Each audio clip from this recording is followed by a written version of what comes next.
Hello everyone, আমি পূজা বচসী নতুন একটা মিনি ব্লগ নিয়ে আর সকাল সকাল ছাদে এসেছি। আর দেখো সূর্যমুখীগুলো এখনও ফুটে আছে আর ছোটোগুলোও প্রায় ফুটে গেছে সব কটাই। আর এই ফুলটা প্রায় 15 দিনের বেশি হয়ে গেছে, আমি তো 15 দিনই হিসাব করেছিলাম, 15 দিনের বেশি হয়ে গেছে, ফুলটা এখনও ফুটে আছে। আর এই ছোটো ছোটোগুলোও ফোটা শুরু হয়ে গেছে।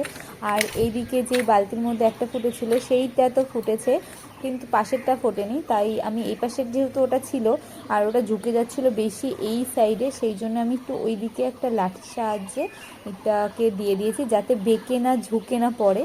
আর এত বড় ফুল হয়েছে, তার আমি প্রথমবার দেখছি এত বড় ফুল চোখের সামনে। তো বেশ মজা লাগছে। তোমরা কে কে এরকম এক্সপিরিয়েন্স করেছো একটু জানিও কমেন্টে।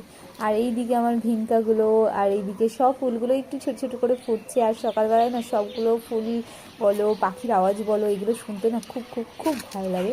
আর সব ফুলই দেখো আমার মোটামুটি ফুটছে।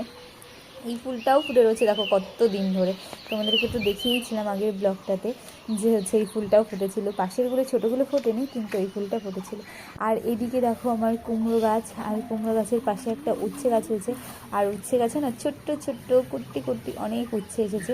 মানে দেখলে না মজা লাগে যে আমি শুধুমাত্র জল দিচ্ছি ওদেরকে আর ওরা আমাকে কত সুন্দর সুন্দর জিনিস উপহার দিচ্ছে। আমি যেহেতু এবার কিছুই করতে পারিনি, তাও কত কিছু দিচ্ছি। দেখো একটা লেবু ধরে আছে গাছে। প্রাকৃতিক জিনিস এমন একটা জিনিস, তুমি জাস্ট একটু যত্ন করবা আর ওরা তোমাদেরকে ভরিয়ে দেবে, মানে এত ভরিয়ে দেবে এত ভরিয়ে দেবে। সেই জন্য আমি সবসময় সবাইকে বলে থাকি যে সবাই একটা একটা করে একটু একটু করে অল্প জায়গা, ছাদে অল্প জায়গা, টবে অল্প জায়গা, মাটি একটু কিনে নিয়ে আসো নার্সারি থেকে, কিনে তোমরা গাছ লাগাও। বেশ তোমাদেরও মজা লাগবে এই গাছগুলো বড় হতে দেখে, ফুল ফল দেখে তোমাদেরও মজা লাগবে। আর ওরাও সুন্দরভাবে বিকশিত হবে আর আমাদের পরিবেশটাও সবুজে হয়ে থাকবে। আর এদিকে একটা জিনিস দেখায়, আমি জবা গাছের ডাল কেটে মানে গাছের চারা বানানোর জন্য রেখেছি, আর এদিকে দেখো ফুল ফুটেছে। তো চলো আজকে ভিডিও দিই, টাটা।